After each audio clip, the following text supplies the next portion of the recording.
Frogs by Robert Munch. Oh. Gus isn't sure. There we go. Frogs by Robert Munch. Frogs. Lucy loved frogs. She loved penguins, anteaters, hippos too, but frogs were special. Besides, she could find them in the pond behind her house. Hippos were much harder to come by.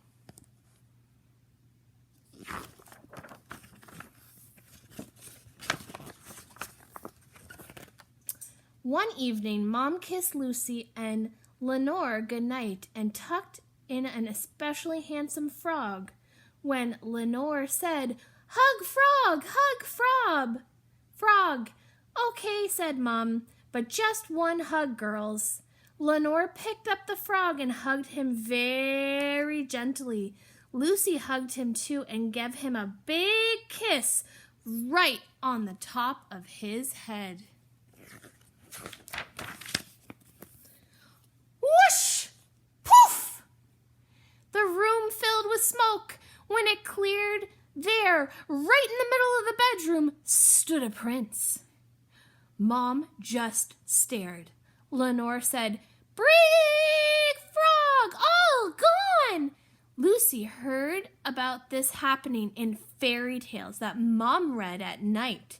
She never really believed it, but now a real prince was standing right in her bedroom. Oh, goodness. Mom got on the phone right away.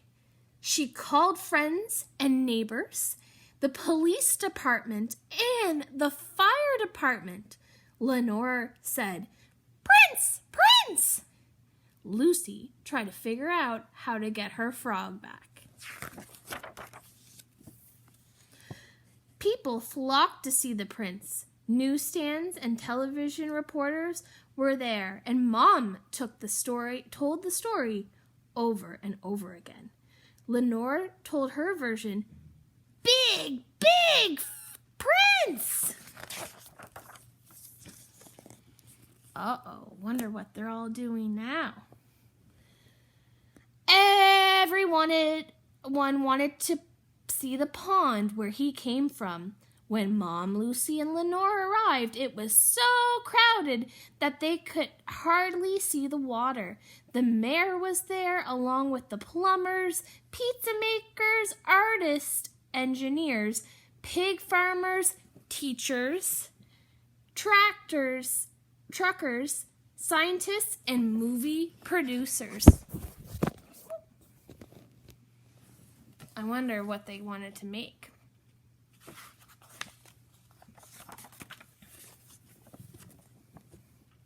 Before long, everyone was catching frogs and kissing them.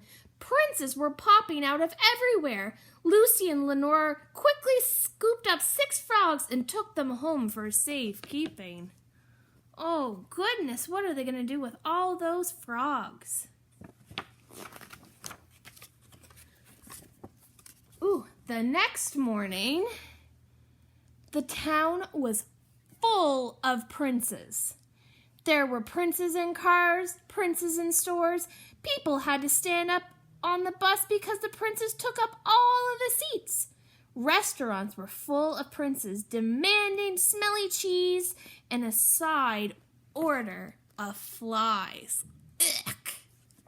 And that's kind of rude of them, taking up all that space. Poor people. Got to be respectful.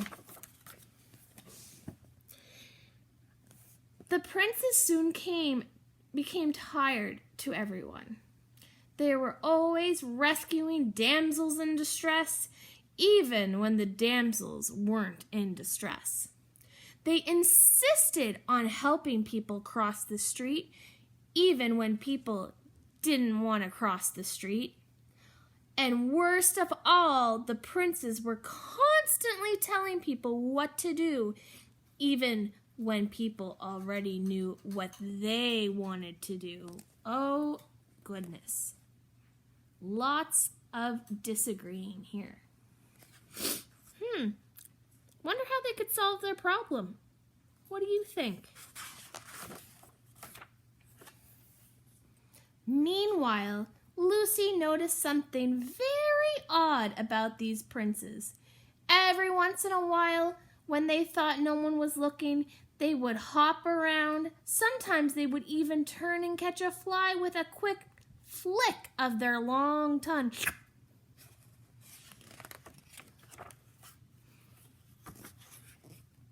Lucy and Lenore saw more and more princes gather at their pond behind the house. The princes would stare longingly at the lily pads. Occasionally, they would jump in and sit neck deep in the water.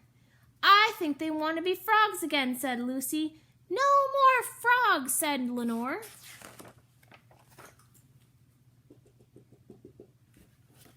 Lucy had an idea. She and Lenore would run into the house, and when they came back, they held up the frogs they had saved.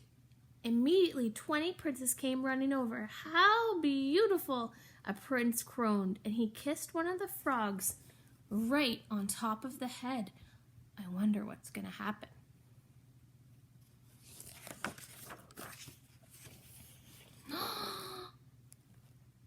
Poof! It worked! One by one, princes began to pick up frogs and kiss them. One by one, the princes turned back into frogs and hopped back into the pond. Soon, the water was alive with lily pads full of frogs, and Lucy and Lenore went home.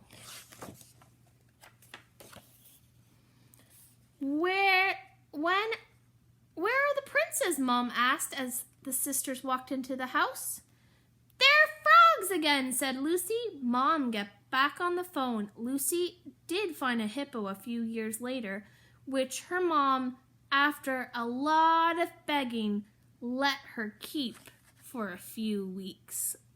Uh-oh. But she never, ever kissed it. The end. Hope you enjoyed the read along with Miss E. I think Gus the cat went for a nap.